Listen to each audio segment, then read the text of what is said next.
अब section number 22 पे हम आते हैं। इसमें बोला हुआ है कि एक हाई कोर्ट जो है वो कोई भी सेंटेंस को पास कर सकता है, यानी कितनी भी इम्प्रिजनमेंट के सेंटेंस को वो पास कर सकता है। इवन डेथ पेनल्टी भी हाई कोर्ट पास कर सकता है। और जो हमारा सेशंस और एडिशनल सेशन जज है, ये भी किसी भी केस में पनिशमेंट दे सकते हैं एंड कितनी भी पनिशमेंट दे सकते हैं। तो इवन हमारे जो सेशन जज हैं ये भी डेथ पेनल्टी दे सकते हैं, लेकिन इस डेथ पेनल्टी को आपको कंफर्म कराना पड़ेगा हाई कोर्ट से। सपोज एक हमारे सेशन जज हैं, इन्होंने एक केस में डेथ पेनल्टी दे दी। अब इसको आप कैरी आउट नहीं करोगे जब तक हाई कोर्ट इसको कंफर्म नहीं कर देता है। तो ये थोड़ा सा बार है अपॉन सेशन जज, लेकिन हाई कोर्ट के ऊपर एक कोई बार नहीं है।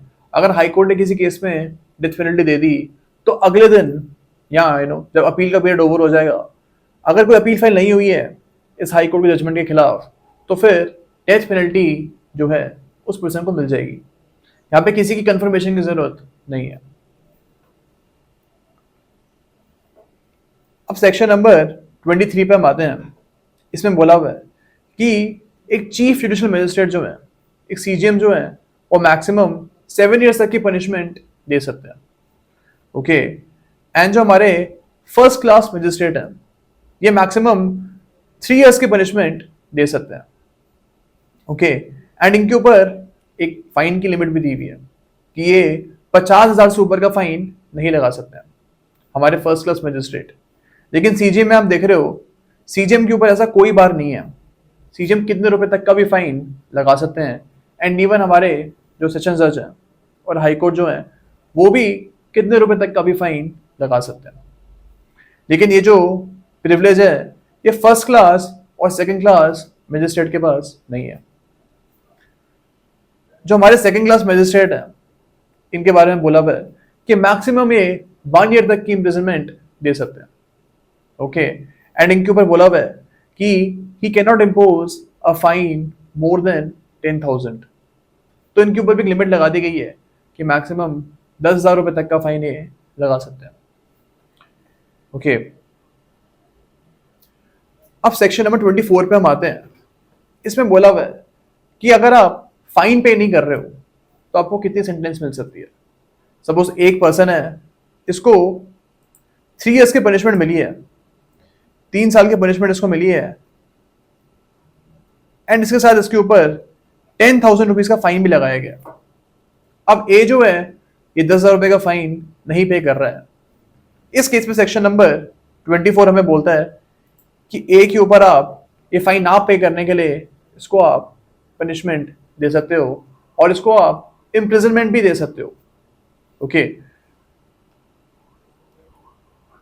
अब इसके ऊपर, इस रूल के ऊपर कुछ रिस्ट्रिक्शंस हमें गिवन है। इसका जो प्रोवाइजो है ये बोलता है कि सबसे पहले तो एक जो मजिस्ट्रेट है ये अपनी पावर से ज्यादा इम्प्रिजनमेंट नहीं दे सकता। अब इसमें बोला हुआ है कि अगर सपोज एक फर्स्ट क्लास मजिस्ट्रेट जो है इनकी पावर है मैक्सिमम 3 ईयर्स का सेंटेंस देने के लिए, ये हमने देखा ही ऊपर, ये फर्स्ट क्लास मजिस्ट्रेट 3 साल से ऊपर की सजा नहीं दे सकते हैं। तो इवन इन्होंने फाइन अगर कोई बंदा पे नहीं कर रहा है, इस केस में भी ये 3 साल से ऊपर की सजा नहीं दे सकते। ओके, तो सपोज ये 10,000 रुपीज का फाइन नहीं पे कर पा रहा है, तो इस केस में जो हमारे फर्स्ट क्लास मजिस्ट्रेट हैं वो इसके ऊपर 3 साल से ऊपर की सजा नहीं लगा सकते। ओके, बिकॉज मैक्सिमम में इतनी ही सजा दे सकते हैं। अब यहाँ पे एक और बार के बारे में बोला गया, यहाँ पे एक और रिस्ट्रिक्शन के बारे में बोला हुआ है कि सपोज ये जो है ये थेफ्ट में, इनको थेफ्ट की सजा मिली है एंड थेफ्ट में इनको 3 साल की पनिशमेंट दी हुई है, 3 ईयर्स पनिशमेंट प्लस 10,000 का फाइन इनको मिल रहा है। अब हमारे जो मजिस्ट्रेट है वो ये फाइन दे सकते हैं और ये पनिशमेंट भी वो दे सकते हैं। अब सपोज ये जो है वो 10,000 रुपीज नहीं पे कर पा रहा है वो 10,000 रुपीज, तो यहाँ पे मैक्सिमम कितनी आप उसको एडिशनल पनिशमेंट दे सकते हो। अब इस केस में को देखना है कि थेफ्ट की मैक्सिमम पनिशमेंट कितनी है। फॉर एग्जाम्पल थेफ्ट की मैक्सिमम पनिशमेंट 3 साल है, जस्ट एग्जाम्पल, मेरे को श्योर नहीं एकदम कि वहाँ पे पनिशमेंट कितनी गिवन है, बट हम एग्जाम्पल ले लेते हैं कि मैक्सिमम पनिशमेंट वहाँ पे 3 years गिवन है। अब यहाँ पे लिखा हुआ है कि जो हमारे मजिस्ट्रेट है वो 3 years का 1/4 जो है, 3 years का 1/4 जो है, यानी कि 9 months, वो फाइन ना पे करने के लिए 9 महीने से ऊपर की सजा नहीं दे सकते। ओके, तो ये एक और बार उनके ऊपर लगा दिया गया है कि इस केस में आप 9 months से ऊपर की सजा नहीं दे सकते हो। सपोज फॉर एग्जाम्पल थेफ्ट की पनिशमेंट होती मैक्सिमम 4 साल की, सपोज थेफ्ट की पनिशमेंट मैक्सिमम 4 years की होती, इस केस में सेम रूल लगेगा एंड यहां पे भी इसका जो 1/4 है यानी 1 साल, 4 years का 1/4 कितना होता है 1 year, तो यहां पे भी 1 साल से ऊपर की सजा आप नहीं दे सकते हो for non payment of fine. Okay, तो ये आपको रूल्स याद रखने हैं सेक्शन नंबर 24 के। अब दूसरा क्लॉज 2 है, इसमें बोला हुआ है कि जो हमारा इम्प्रिजनमेंट का टाइम है ये एडिशनल होगा सब्सटेंसिव इम्प्रिजनमेंट के। तो सपोज थेफ्ट की आपको पनिशमेंट मिली थी 3 साल, तो अगर आप फाइन पे नहीं कर पा रहे हो, फाइन पे आप नहीं कर पा रहे हो, तो आपको एडिशनल यहाँ पे 9 months की सजा मिल सकती है। तो टोटल यहाँ पे पनिशमेंट कितनी हो जाएगी 3 years 9 months। ओके, अब क्लॉज 2 पे हम आते हैं। इसमें बोला हुआ है कि सपोज फॉर एग्जाम्पल ए को आपने 3 years की पनिशमेंट दी है फॉर थेफ्ट एंड इसके ऊपर आपने 10,000 रुपीज का फाइन भी लगाया है। आप ये फाइन नहीं पे नहीं कर पा रहे हैं, तो आप इसको सपोज 9 months की एडिशनल पनिशमेंट दे रहे हो। यहाँ पे आप देख रहे हो कि इसकी टोटल पनिशमेंट अब कितनी होगी, यहाँ पे टोटल हो जाएगी 3 years 9 months। ये हमारा क्लॉज 2 बोलता है कि यहाँ पे आप जो पनिशमेंट है उसमें ऐड कर दोगे फाइन की पनिशमेंट, 3 साल पहले थी और फाइन पे ना करने की जो पनिशमेंट है वो आप इसमें ऐड कर दोगे एंड टोटल पनिशमेंट यहाँ पे हो जाएगी अब 3 years 9 months। ओके, अब सेक्शन नंबर 25 पे हम आते हैं।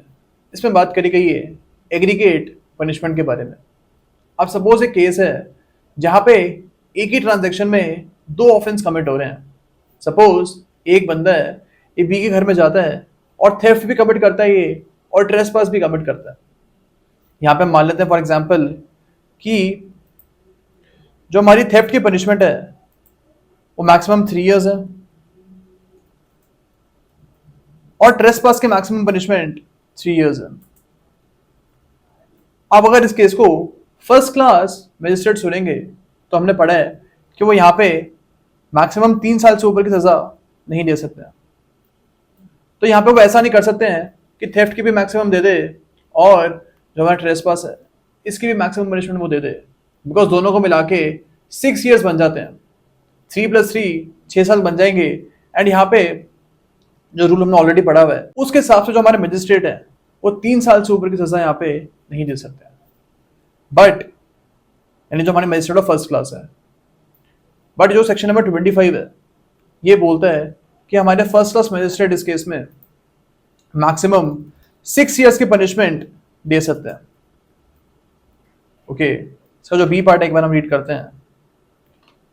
इसमें बोला हुआ है कि प्रोवाइजो का जो बी पार्ट है उसमें बोला हुआ है the aggregate punishment shall not exceed twice the amount of punishment which the court is competent to inflict for a single offence. तो हमको पता है कि 3 years maximum punishment first class magistrate दे सकते हैं। तो जो बी इसका बोलता है कि इसको आप डबल कर दोगे अगर एक ऑफेंस में एक ट्रांजैक्शन में 2 ऑफेंस हो रहे हैं। तो हमारे एग्जांपल में एक ही ट्रांजैक्शन में थेफ्ट भी कमिट हो रहा है और ट्रेसपास भी कमिट हो रहा है, तो हम जो मजिस्ट्रेट की मैक्सिमम पनिशमेंट है वो यहाँ पे डबल कर देंगे। तो 3 × 2 हम यहाँ पे कर देंगे विच इज 6 years। तो 6 साल मैक्सिमम पनिशमेंट यहाँ पे ये फर्स्ट क्लास मजिस्ट्रेट दे सकते हैं। एंड जो हमारे यहाँ पे अगर सपोज सेकंड क्लास मजिस्ट्रेट इस केस को सुनते हैं, अगर सपोज सेकंड क्लास मजिस्ट्रेट इस केस को सुनते हैं तो उनकी भी हम जो पनिशमेंट देने की पावर है उसको डबल कर देंगे। तो अगर सपोज 1 साल की वो मैक्सिमम पनिशमेंट दे सकते हैं, और अगर एग्रीगेट ऑफेंस हो रहा है यानी एक ट्रांजैक्शन में ही 2 ऑफेंस हो रहे हैं, तो इस 1 साल को हम डबल कर देंगे एंड 2 years का यहाँ पे हम उनके लिए प्रोविजन कर देंगे। ओके, तो ये चीज हमको यहाँ पे याद रखनी है। ओके, अब यहाँ पे एक और चीज लिखी हुई है कि किसी भी केस में आप 14 ईयर्स से ऊपर की पनिशमेंट टोटल नहीं दे सकते हो। अब सपोज सीजीएम जो है हमारे चीफ जुडिशियल मजिस्ट्रेट, ये एक ऐसे केस को सुन रहे हैं जहां पे सपोज मिसचीफ बाय फायर हुआ है, मिसचीफ बाय फायर हुआ है जिसके मैक्सिमम पनिशमेंट 7 years है।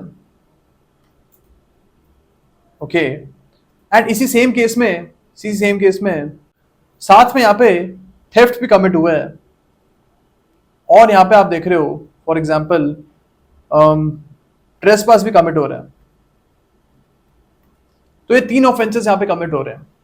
ओके, थेफ्ट के मैक्सिमम पनिशमेंट हम मान लेते हैं 3 years है, एंड ट्रेसपास का मैक्सिमम मान लेते हैं 3 years की पनिशमेंट है। अब यहाँ पे टोटल कितना बन रहा है? 7 + 3 + 3 यानी कि 13 years। तो जो हमारे सीजीएम है उनका हमने देखा था कि हमारे जो सीजीएम है वो मैक्सिमम 7 years के पनिशमेंट दे सकते हैं। ये चीज़ हम ऑलरेडी ऊपर पढ़ चुके हैं, लेकिन इस पर्टिकुलर सर्कमस्टांस में आप 7 years के पनिशमेंट को डबल कर दोगे, एंड यहाँ पे हम देखेंगे कि जो हमारे सीजीएम है उनकी मैक्सिमम पावर हो जाएगी 14 years according to section number 25। तो इस केस में वो 13 years की पनिशमेंट दे सकते हैं, बिकॉज उनको मैक्सिमम यहाँ पे 14 years पनिशमेंट देने का अलाउड है according to section number 25। Okay, अब यहाँ पे एक और चीज लिखी हुई है कि किसी भी केस में आप जो एग्रीगेट पनिशमेंट है वो 14 years से ऊपर के नहीं दे सकते हो, लेकिन ये जो रूल है ये हाई कोर्ट और कोर्ट ऑफ सेशन में नहीं लगेगा, बिकॉज उनके बारे में तो हम ऑलरेडी पढ़ चुके हैं कि वो कितना भी सेंटेंस दे सकते हैं, वो लाइफ इम्प्रिजनमेंट भी दे सकते हैं, डेथ पेनल्टी भी दे सकते हैं, एंड कितने भी टर्म की वो पनिशमेंट दे सकते हैं। तो ये जो 14 years का रूल है ए पार्ट में, ये हमारा सीजीएम के लिए बनाया गया है, that CGM can not give more than 14 years in any case. अब पहले जो ए पार्ट था ये असिस्टेंट सेशन जज के लिए था, बट अब न्यू सीआरपीसी में उनका हटा ही दिया गया है, उनके बारे में बात ही नहीं करी गई है। तो हम यहाँ पे मान सकते हैं कि जो ए पार्ट है that is for CGM, and CGM इस केस में मैक्सिमम 14 years की ही एग्रीगेट पनिशमेंट दे सकते हैं। अब सेक्शन नंबर 26 पे आते हैं। इसमें बोला हुआ है कि जो हमारा हाई कोर्ट या फिर स्टेट गवर्नमेंट है, अगर वो चाहें, सपोज वो चाहें तो उनका मन है कि एक जज है इसको वो सेशन जज बनाना चाहते हैं, तो जो नोटिफिकेशन होगी उसमें वो बोल सकते हैं that we are promoting A to the position of sessions जज। तो उसके नाम से प्रमोशन वो कर सकते हैं, या फिर वो ऐसा भी कर सकते हैं कि जितने भी हमारे मजिस्ट्रेट हैं दिल्ली में, उन सबका हम इकट्ठे प्रमोशन कर रहे हैं। तो जो पूरा क्लास है, क्लास ऑफ मजिस्ट्रेट्स हैं, इनका वो इकट्ठे प्रमोशन भी कर सकते हैं। तो स्पेसिफिकली नाम लेके वो प्रमोशन कर सकते हैं, या पूरी की पूरी क्लास का वो इकट्ठे प्रमोशन कर सकते हैं, या कोई भी पोस्ट उनको दे सकते हैं। ये सेक्शन नंबर 26 हमारा बोलता है। अब सेक्शन नंबर 27 पे हम आते हैं। इसमें एक सिचुएशन के बारे में बात करी गई है। सपोज एक मजिस्ट्रेट है फर्स्ट क्लास के, जो कि डिस्ट्रिक्ट एक्स में अपॉइंटेड है। अब स्टेट इनको बोलता है या फिर हाई कोर्ट इनको बोलता है कि डिस्ट्रिक्ट वाई में भी आप सेम काम करो। ओके, यानी डिस्ट्रिक्ट वाई में भी आप फर्स्ट क्लास मजिस्ट्रेट बन जाओ। अब जो डिस्ट्रिक्ट एक्स है यहाँ पे सीजीएम दूसरे हैं, और डिस्ट्रिक्ट वाई में जो सीजीएम है ये दूसरे हैं। अब सेक्शन नंबर 27 बोलता है कि जब ए डिस्ट्रिक्ट नंबर एक्स में काम करेंगे, तब जो वहां के सीजीएम है वो उनके कंट्रोल में काम करेंगे, एंड जब ये डिस्ट्रिक्ट वाई में काम करेंगे तो जो वहां पे सीजीएम होंगे उनके कंट्रोल में ए काम करेंगे। तो इनके जो सुपीरियर्स हैं वो बदल जाएंगे जब इनका डिस्ट्रिक्ट बदलेगा। ओके, अब सेक्शन नंबर 28 पे हम आते हैं। इसमें बात करी गई है विड्रॉल ऑफ पावर्स के बारे में। इसमें बोला हुआ है कि हाई कोर्ट या फिर स्टेट गवर्नमेंट जो है, अगर वो आपको कोई पावर दे रही है तो उसको विड्रॉ भी कर सकती है। अगर उसने हाई कोर्ट ने सपोज ए को 2 डिस्ट्रिक्ट का सेशन जज बनाया हुआ है, तो ये जो पावर है उसकी 2 डिस्ट्रिक्ट्स में to function as a session जज, इस पावर को हाई कोर्ट कभी भी उससे विड्रॉ कर सकती है। अब जिसका सेकंड क्लॉज है, ये बोलता है कि सीजीएम या फिर डीएम अगर आपको कोई पावर देते हैं तो ये लोग भी उस पावर को विड्रॉ कर सकते हैं। ओके, अब सेक्शन नंबर 29 पे हम आते हैं। इसमें बोला हुआ है कि अगर सपोज एक पर्सन है, ओके, ये कोर्ट एक्स में काम करते हैं। ये कोर्ट एक्स में सपोज फर्स्ट क्लास मैजिस्ट्रेट है, ओके। अब एक ही डेथ हो जाती है। यहाँ पे जो उनके केसेस है सारे के सारे, वो उनके सक्सेसर सुनेंगे। तो सपोज बी एक बंदा है, वो कोर्ट एक्स में ए के बाद आते हैं, तो अब इस कोर्ट को बी संभालेगा। ओके, ये हमारा सेक्शन नंबर 29 बोलता है। इसमें एक और चीज बोली हुई है कि अगर कंफ्यूजन है कि सक्सेसर कौन होगा, सपोज हमारे ए इज अ मैजिस्ट्रेट, अब इनकी डेथ के बाद सक्सेसर कौन होगा कोर्ट एक्स का, इसका जो डिसीजन है ये सीजीएम जो है हमारे वो लेंगे। तो अगर मैजिस्ट्रेट की बात हो रही है तो सीजीएम यहाँ पे डिसीजन लेंगे कि ए का जो सक्सेसर है वो कौन होगा। बट सपोज यहाँ पे ए जो है वो एक एडिशनल सेशन जज है और इनकी डेथ हो जाती है। अब इसके बाद इनका सक्सेसर कौन बनेगा, बी बनेगा, सी बनेगा, कौन बनेगा, इसके बारे में जो हमारे सेशन जज हैं उस एरिया के वो डिसाइड करेंगे। तो हमारे डिफरेंट रूल्स हैं रिगार्डिंग मैजिस्ट्रेट्स एंड सेशन जज। अगर एक मैजिस्ट्रेट की डेथ होती है तो नेक्स्ट मैजिस्ट्रेट कौन बनेगा इसके बारे में सीजीएम डिसाइड करेंगे। और अगर सपोज एडिशनल सेशन जज जो हैं उनकी डेथ हो रही है तो नेक्स्ट कौन बनेगा इसके बारे में सेशन जज जो हैं वो डिसाइड करेंगे। ओके,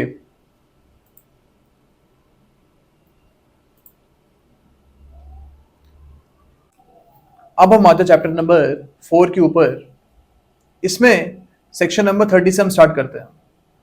इसमें सिंपल सी बात बोली हुई है कि अगर एक सुपीरियर पुलिस ऑफिसर है, सपोज एक एसपी है, ओके, एंड इनके अंडर 3 थाने आते हैं, ओके, तो तीनों थानों के ऊपर इनकी पूरी जुरिस्डिक्शन होगी। सपोज इन थानों में बहुत सारे कांस्टेबल हैं एंड 3 एसएचओ भी हैं तीनों थानों में, तो ये सारे जो लोग हैं ये एसपी के अंडर आएंगे।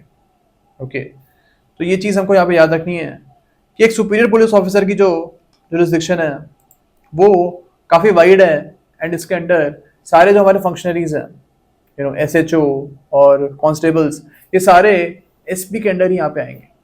ओके, एंड एसपी के ऊपर अगर सपोज कमिश्नर है तो कमिश्नर के अंडर एसपी एंड बाकी के जितने भी पुलिस ऑफिसर हैं ये आएंगे। तो यहाँ पे भी आप वो मैनेजर वाला जो एग्जांपल है वो याद रख सकते हो। सपोज ये एसपी हैं, इनके ऊपर एक कमिश्नर है,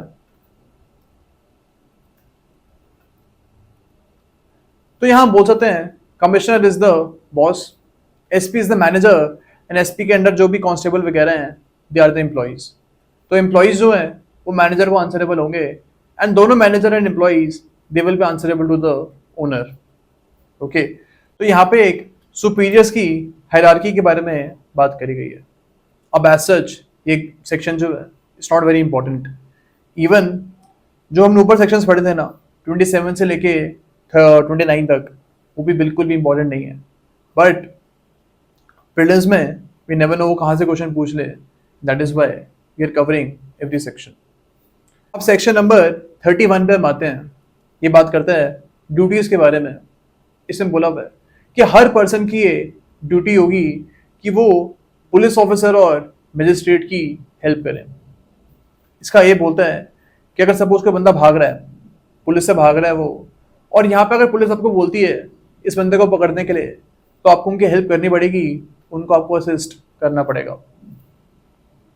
20 का बोलता है कि अगर सपोज एक पर्सन है, ये हल्ला गुल्ला कर रहा है बहुत ज़्यादा सोसाइटी में और लोगों को ये मार रहा है, एंड पुलिस आपको बोलती है कि इस बंदे को पकड़ के आप हमारे पास लेके आओ। यहाँ पे आपको पुलिस की जो भी हेल्प होती है वो करनी चाहिए एज पर सेक्शन नंबर 31। सी इसका बोलता है कि अगर सपोज कोई बंदा पब्लिक प्रॉपर्टी को खराब कर रहा है, डिस्ट्रॉय कर रहा है, एंड पुलिस आपको बोलती है कि इस बंदे को रोको और पकड़ के हमारे पास लेके आओ, यहाँ पे भी आपको पुलिस की हेल्प करनी पड़ेगी। ओके, अब सेक्शन नंबर 32 पे हम आते हैं। इसमें बोला हुआ है कि अगर एक प्राइवेट पर्सन को ऑर्डर मिले हुए हैं अरेस्ट करने के लिए, सपोज कोर्ट ने बोला है ए को कि आप जाओ और सी को पकड़ के लेके आओ, यहाँ पे ए को पुलिस वाला नहीं है, एक प्राइवेट पर्सन है वो। ओके, अब यहाँ पे ए बोलता है बी को कि भाई मेरी हेल्प कर दे सी को पकड़ने के लिए। यहाँ पे बी की ड्यूटी होगी ए की हेल्प करना as per section number 32। Okay, लेकिन यहाँ पे एक चीज बोली हुई है कि ए को अपनी प्रेजेंस में ही ऑर्डर देना पड़ेगा। ऐसा नहीं हो सकता है कि ए फोन पे और बी को बोल रहा है फोन के ऊपर कि भाई मेरी हेल्प कर दे सी को पकड़ने के लिए, बिकॉज यहाँ पे लिखा हुआ है if the person to whom the warrant is erected be near at hand acting in the execution of warrant, तो ए को बी के पास होना चाहिए when he is asking B to help। Okay, अब सेक्शन नंबर 33 पे हम आते हैं। इसमें बोला हुआ है अगर जो लिस्ट गिवन है यहाँ पे, इनमें से कोई भी ऑफेंस कमिट हो रहा है, इसकी आपको जानकारी है। ओके, यानी कि सपोज एक बंदा है, एक पर्सन है, इसको पता है कि बी इन ऑफेंसेस में से कोई एक ऑफेंस कमिट करने वाला है। यहाँ पे सेक्शन नंबर 33 बोलता है कि ए को इन्फॉर्म करना पड़ेगा पुलिस ऑफिसर्स को इन चीज़ों के बारे में कि बी ऐसा एक क्राइम कमिट करने वाला है। ओके, तो यहाँ पे भी ड्यूटी की बात करी गई है कि आपको अगर किसी भी क्राइम के बारे में पता है तो आपको रिपोर्ट करना पड़ेगा उसी टाइम उसके बारे में। ओके, अब यहाँ पे एक और चीज़ भी लिखी हुई है, यहाँ पे एक और चीज़ भी लिखी हुई है कि अगर आपको लगता है कि ये सारे क्राइम इंडिया के बाहर कमिट होने वाले हैं, उस केस में भी आपको पुलिस या फिर मजिस्ट्रेट को जो है इसकी चेतावनी देनी पड़ेगी। तो इस सेक्शन में 33 में आप पुलिस को भी इन्फॉर्म कर सकते हो और मजिस्ट्रेट को भी आप इन्फॉर्म कर सकते हो कि ये क्राइम मेरे हिसाब से कमिट होने वाला है। ओके, अब सेक्शन नंबर 34 पे हम आते हैं। ये बात करता है कि अगर एक विलेज में कोई क्राइम कमिट होने वाला है, आपको लगता है कि कोई बंदा विलेज के अंदर क्राइम कमिट करने वाला है, या फिर विलेज में कोई ऐसा बंदा छुपा हुआ है जो आपको लगता है that he is actually a most wanted criminal, उसने एक ऐसा ऑफेंस किया है जो कि नॉन बेलेबल है, आपको ऐसा लगता है, इस केस में आपको पुलिस ऑफिसर या जो मजिस्ट्रेट है उस एरिया के, उनको रिपोर्ट करनी पड़ेगी। ओके, या फिर आपको कोई अननेचुरल डेथ के बारे में इंफॉर्मेशन मिलती है। सपोज ऐसा लगता है आपको कि एक बंदा है जो विलेजर ही है, इसकी अननेचुरल डेथ हो गई है, इसका मर्डर हो गया है, इस चीज़ की जो इन्फॉर्मेशन है आपको देनी पड़ेगी टू द पुलिस ऑफिसर्स और मजिस्ट्रेट। ओके,